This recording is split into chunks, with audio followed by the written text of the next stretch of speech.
बिस्मिल्लाहिर्रहमानिर्रहीम। मैं हूं डॉक्टर मुकद्दस और आप देख रहे हैं मेरा यूट्यूब चैनल। उम्मीद करती हूं कि आप सब खैरियत से होंगे। आज जो हमारा टॉपिक है वो है सेकंड डिग्री एवी ब्लॉक पर।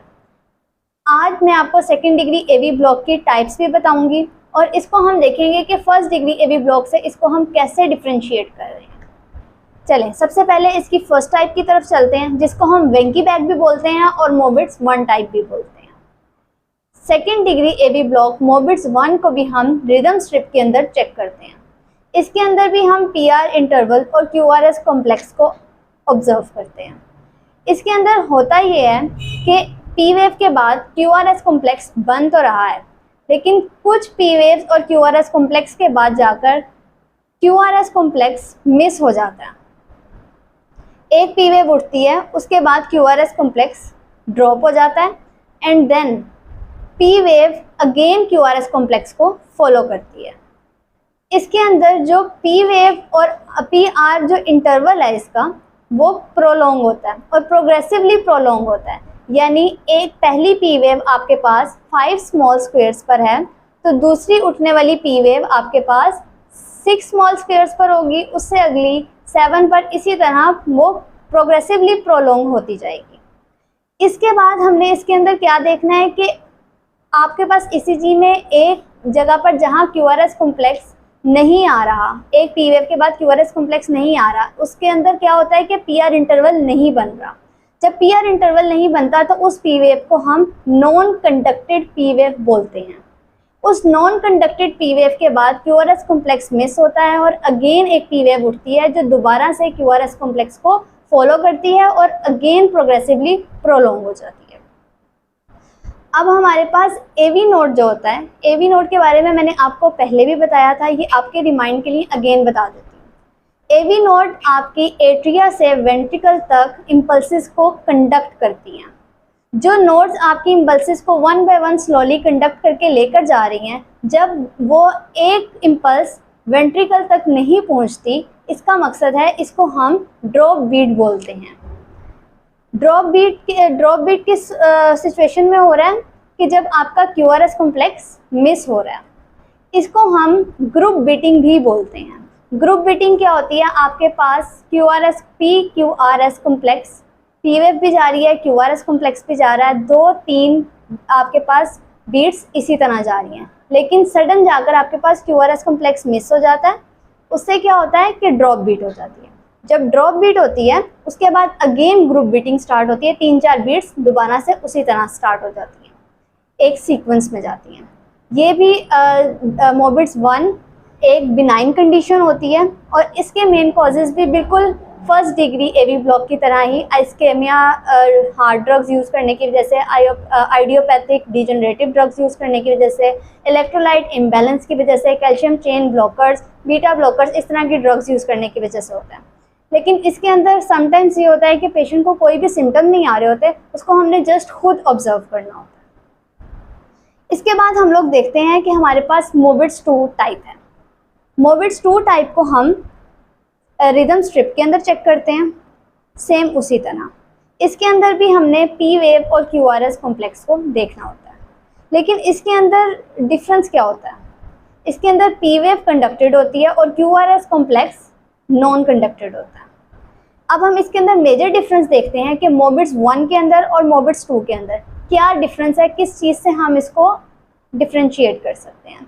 सबसे पहले तो आपके पास जो मोबिट्स 2 के अंदर पीआर इंटरवल होता है वो फिक्स होता है।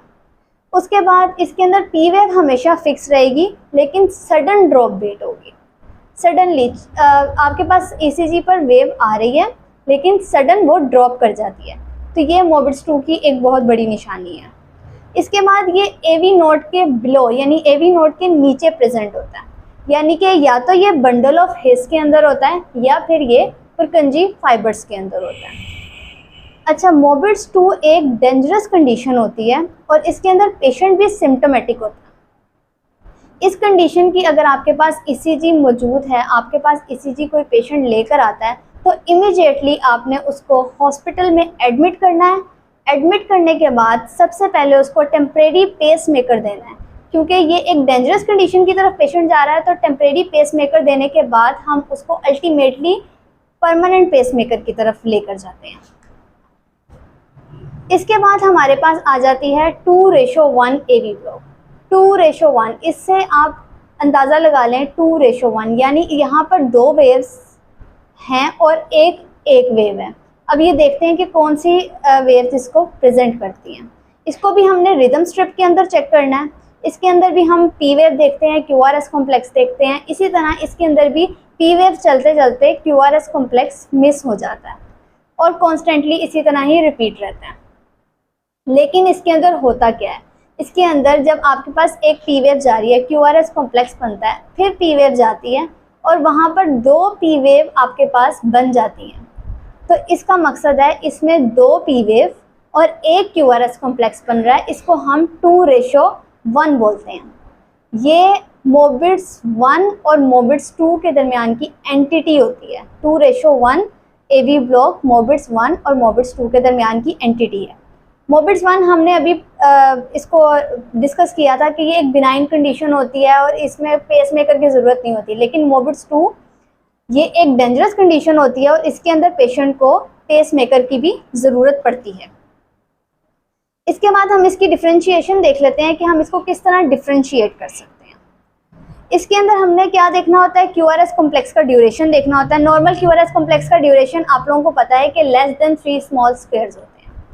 2:1 के अंदर जो हमारे पास QRS कॉम्प्लेक्स मिलता है वो बंडल ब्रांच ब्लॉक के साथ मिलता है, यानी कि राइट बंडल ब्रांच ब्लॉक होता है, लेफ्ट बंडल ब्रांच ब्लॉक होता है और फेसिक्यूलर बंडल ब्रांच ब्लॉक होता है।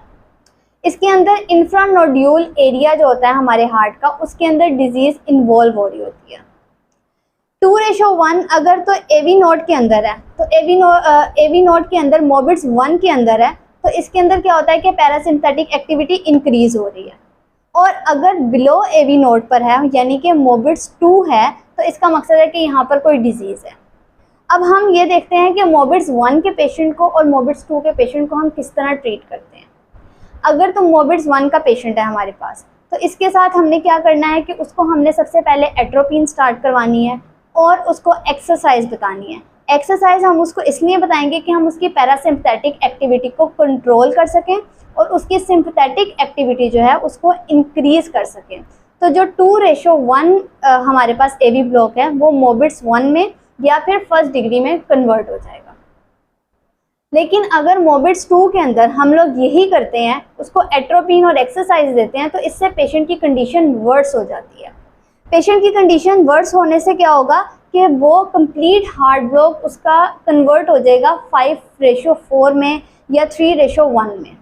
तो ये एक डेंजरस कंडीशन बन जाएगी उसके पेशेंट के लिए। और ये इसके अंदर होता क्या है मोबिट्स 2 के अंदर कि ये बंडल ऑफ हिस में या परकंजी फाइबर्स के अंदर डिजीज़ इन्वॉल्व हो रही है।